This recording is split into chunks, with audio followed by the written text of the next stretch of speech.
waxaan si aan kaga basho lahayn u sheegay in Somaliland ay tahay xaqiiqo aan la dafiri karin. Great, and I will say it again, I will say that Somaliland is a reality that the world has lived with.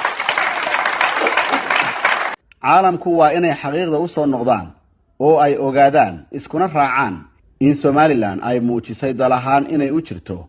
We continue to survive and exist as a country, and that the sooner the United Nations recognize this, haddii qaramada midoobay ay aqoonsato Somalilandna cid walba way u fiican tahay. the better for everybody. Your Excellency, Raila Odinga, ra'iisul wasaarihii hore ee dalka Kenya isla markaasina ah hogaamiyaha xisbiga mucaaradka ah ee ODM, midowga Afrikana u qaabilsan dhinaca kaabayaasha dhaqaalaha, ayaa khudbad ka jeediyay casuumad uu isagu u fidiyay madaxweynaha Somaliland Mudane Muuse Biixi Cabdi iyo wafdiga uu hogaaminayo ee booqashada ku jooga wadanka Kenya. Raila Odinga ayaa khudbadiisa waxa uu ku bilaabay President Mudane madaxweyne Muuse Biixi Cabdi, wasiirada ka socda Somaliland, ministers from Somaliland, marti sharafta kala duwan, mudanayaal iyo marwey, ladies and gentlemen, nabad iyo naxariis iyo barakada eebe korkiina ha noqoto. Assalamu alaikum wa rahmatullahi ta'ala wa barakatuh. We are delighted farxad ayay noo tahay inaanu soo dhaweyno marti nooga timi geeska Afrika, of Africa, gaar ahaan Somaliland. from Somaliland. xaqiiqdii waa arrin taariikhi ah. This indeed is a historic occasion. waa markii ugu horeysay ee hogaamiye ka socda dalkan soo ifbaxay From Somaliland that emerging country, lagu casuumo dalkan Kenya oo booqasho uu ku yimaado. mar kale soo dhawow madaxweyne. welcome once again, Your Excellency. sida aan horeba u sheegay, Somaliland iyo Kenya waxa ay wadaagaan xiriir muddo dheer jiray oo taariikhi ah. As has already been said that Kenya and Somaliland enjoy long historical relationship. labaduba waxaa gumaystay They are Ingiriiska. both British colonies. Soomaaliduna waxay u qaybsanayeen dhowr qaybood oo kala ahaa. Somaliland was divided.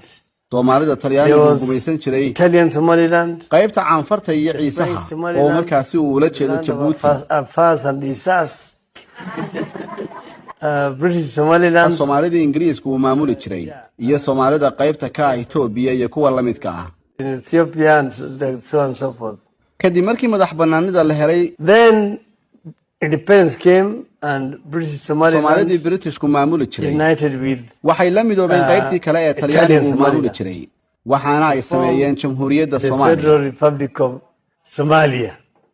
waqtigaasi ka hor, dad badan oo Somaliland ka soo jeeda But before that ayaa time, yimi there Kenya, were very many people from Somaliland coming to Kenya, kuwaas oo Ingiriisku uu keenay halkan. being brought by the British.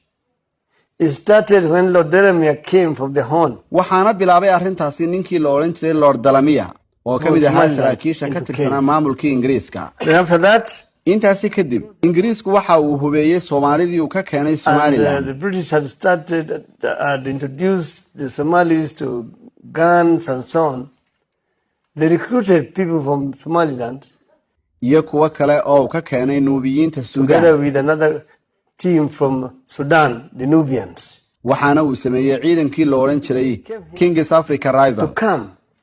They're the ones who formed the first King's African Rifles there.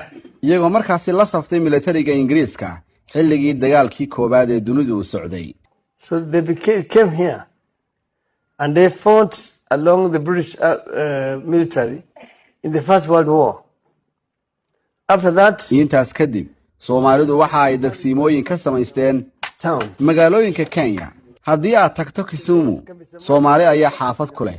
If you go to Kisumu, you have found Kambi Somali. haddii aad tagto Kakamega, Kakamega, there's Kambi Somali. Soomaalidu xaafad ayay ku leeyihiin. In Eldoret, there's Kambi markaad Somali. tagto Eldoret, way ku leeyihiin Soomaalidu xaafad. Nairobina waaba tan oo waxa ay ku leeyihiin Islii. In Nairobi here, there's Isili.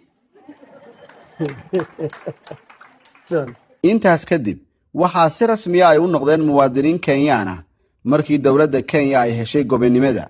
sidaas darteed, hadda waxaan leenahay muwaadiniin Kenyaan ah oo asal ahaan ka soo jeeda Somaliland. and eventually they became Kenyans at independence. So now they are Kenyans of Somaliland origin.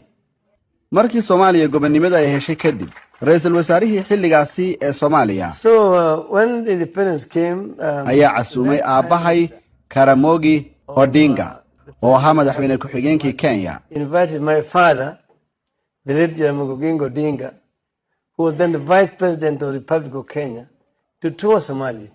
waxa uu tagay Muqdisho And he went to Mogadishu. sidaan ka arkay sawirro la qaaday xilligaasi oo ahayd 1965kii I was later on shown pictures which were taken at that time, 1965. Somaliland xilligaasi waxbay tabanaysay waxaana ay la kulmeen xaaladii isfaham la'aanta ahayd ee kala haysatay labadii Cameroon Cameroontii Ingiriisku uu gumaysan jiray iyo Cameroontii Faransiisku uu gumaysan jiray Somali as a republic. The experience of Somaliland and their brothers down the south is very similar to the British or the British English Cameroon and the French and French Cameroon. Exactly a similar situation exists in Somaliland. xaaladaasi la mid ah ayay ku jirtay Somaliland Then there was conflict. isqabsi ayaa jiray xilligaasi There's conflicts all over. sidoo kale isfaham la'aanta ayaa xilligaasi si guud waxay uga jirtay adduunka oo dhan ka bilow gidaarkii Berlin Around that time, with the fall of Berlin Wall, burburkii Soviyetka the great Soviet Union collapsed. oo aad garan kartaan intii wadan ee ka go'day Many countries emerged out of it. iyo Yugoslavia oo burburtay Yugoslavia also collapsed. dalal badan ayaa halkaas ka soo dhex baxay Former Federal Republic of Yugoslavia, many countries emerged. oo ay ka mid yihiin Bosnia Herzegovina Bosnia Herzegovina, Slovenia you talk of Slovenia, soo qaada you Croatia talk of Croatia, Kosovo you talk of Kosovo, xitaa ku dar Czechoslovakia even Czechoslovakia, oo ka go'day Jamhuuriyadda Czech iyo Slovakia Czech Republic, and Slovakia. sidaas awgeed isqabsiga Soomaalida midowday dhex yaalay waxba kama duwanayn isqabsiga ka dhex jiray dalalka kale ee adduunka ee aynu soo sheegnay What has happened in Somalia, or what has happened in Somalia, is not different. waxaan la kulmay ra'iisul wasaarihii I Soomaaliya met the then Prime Minister sidoo kalena noqday madaxweynaha of the Somaliland founding president Maxamed of Xaaji Ibraahim Cigaal Somaliland. It's a Mohammed Igal. When he came here and he invited me, halkan ayuu visit yimi Somaliland. waxaanu igu casuumay inaan imaado Somaliland iyadoo ay jireen caqabado iyo duruufo badan haddana waxaan u safray Hargeysa Against all the odds, I traveled to Hargeisa. aniga oo sii maray Addis Ababa iyo Diridhaba Diridawa, right into Hargeisa. hal usbuuc ayaan halkaasi I ku spent sugnaa 1 week there. sidoo kalena waxaan tagay I dekedda went to Berbera the port of Berbera. waxaan soo arkay caqabadaha ay wajahayeen dadka And I Somaliland saw the challenges that they are going through. I also saw the kind of devastation. sidoo kale waxaan soo arkay nooca burburka ah ee dalka gaadhay A civil war.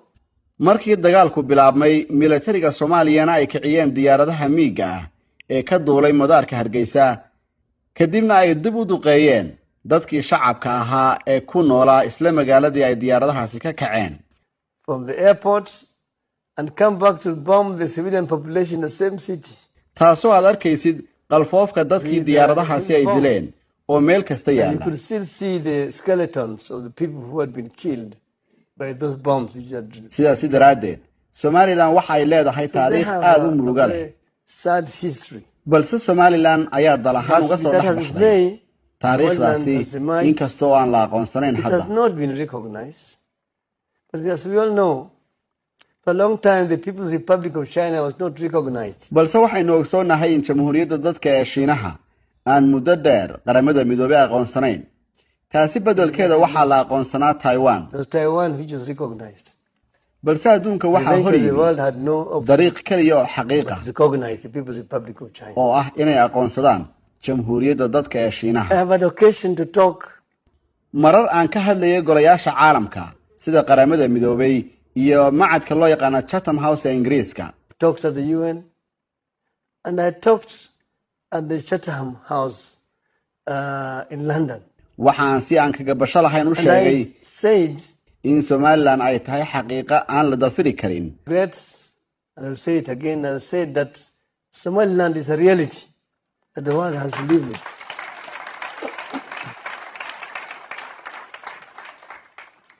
That the world has to come to the reality and agree that Somaliland caalamku waa inay xaqiiqda u soo noqdaan oo ay ogaadaan iskuna raacaan in Somaliland ay muujisay dal ahaan inay u jirto will continue to survive and exist as a country, and that the sooner the United Nations recognize this, haddii qaramada midoobay ay aqoonsato Somalilandna cid walba way u fiican tahay, the better for everybody.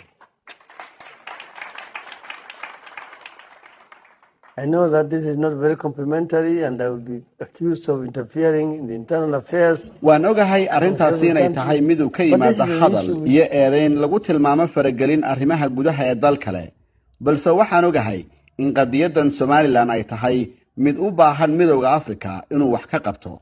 But this is an issue which African Union needs to address. midowga Afrika waa inuu ka sheekaysto oo wada hadal u ka yeesho arrinta Somaliland. About the issue of Somaliland. waxa ay la mid tahay sidii midowga Afrika uu go'aanka uga gaaray Jamuuriyadda Carbeed ee Saxraawi oo Morocco ay ku doodaysay in dalkeeda ay ka mid tahay, balse midowga Afrika ayaa aqbalay xubinnimada Saxraawi ee midowga Afrika. Just like they've done with the issues of Sahrawi. halkan Somalilandna So this is what should happen here. waxa ay tahay in taasi oo kale ay ka dhacdo. That the AU need to wake up to the reality. midowga Afrikana waa inuu ku baraarugaa xaqiiqada ah inaanay ka shaqaynin uun isu keenista labada dhinac, balse ay u aqoonsadaan laba dal oo kala gaar ah. And recognize them as two separate countries. kuma hadlayo afka Jamhuuriyadda I'm not Kenya, speaking on behalf of the Republic of Kenya. balse waxaan ku hadlayaa fikir ahaantayda Raila Odinga ahaan. Yeah, I'm talking as Raila Amolo Odinga.